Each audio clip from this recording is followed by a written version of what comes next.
The bond between which pair of elements will be least covalent. Z value கொடுத்தாச்சு. We can find out the atomic number for the given element. The electronic configuration neon followed by 3s2 3p4, 17 neon 3s2 3p5.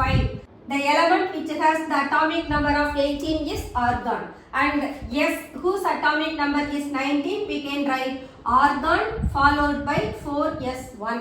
கோவாலன்ட் character லீஸ்டா இருக்கணும்னா அங்க ஒரு மெட்டலுக்கும் non மெட்டலுக்கும் இடையில bond form ஆகணும். That means the compound should be an electrovalent compound. அப்ப இதுல electrovalent compound கொடுக்கக்கூடியவங்க first group element that is 4s1 and 17th group element that is 3s2 3p5. So the pair of elements will be least covalent is S and Q. S is metal, Q is non-metal. உங்களுக்கு இந்த video பிடிச்சிருந்ததுன்னா like பண்ணுங்க, share பண்ணுங்க, comment பண்ணுங்க and subscribe பண்ணுங்க. Thank you.